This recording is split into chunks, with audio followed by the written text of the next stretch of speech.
Oh yeah. In the hammock.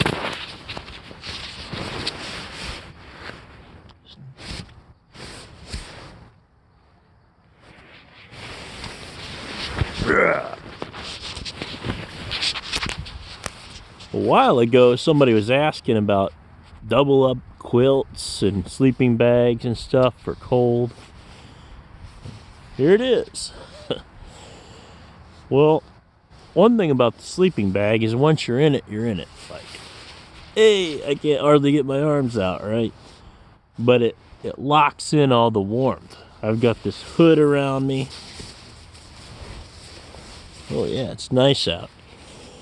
And, you know, to really get out of it, I have to unzip it a little bit. But it keeps me nice and warm, and I've been playing with these quilts a long time. I love them, especially this one from Livin'Large that get to pick my own colors, and I think it's real pretty, and now it matches my hammock. But in all honesty, now and then I gotta tuck it in, roll around.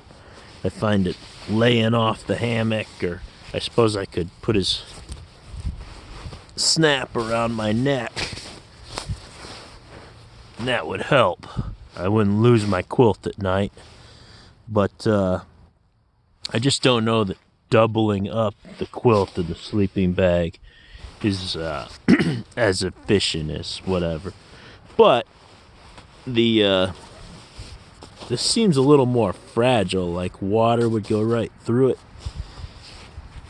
In this, from Livin'Large, I think this is a 20D nylon, the owl. The owl. I like owls.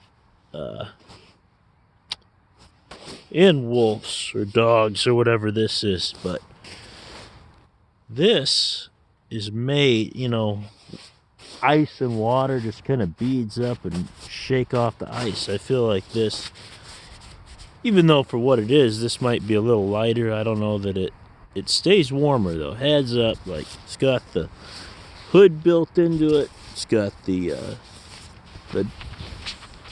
draft protection and the cinch cords. There's no comparison.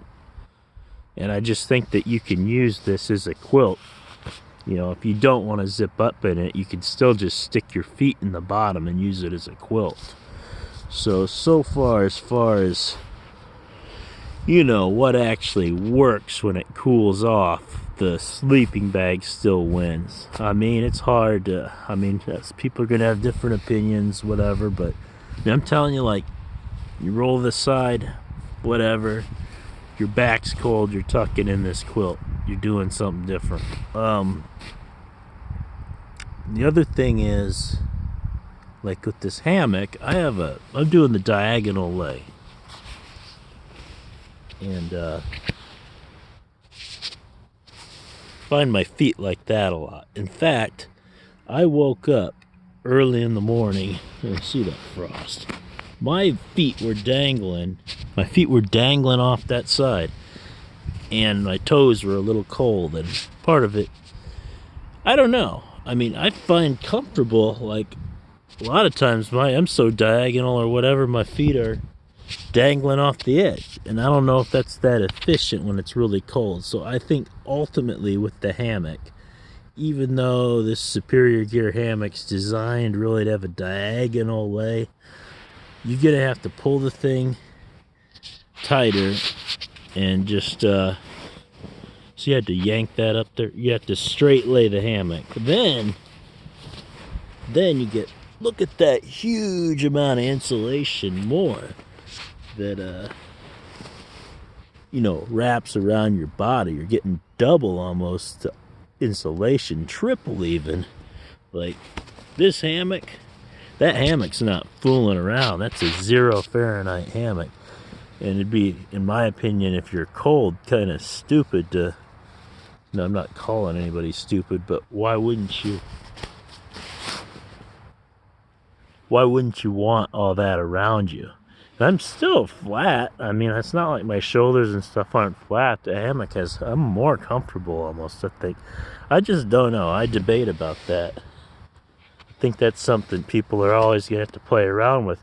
I mean, why would you have something that's made for the real cold and then switch around? Now your feet are hanging off and you got all this wasted insulation on this side. I don't get it. You have to pull the hammock a little straighter.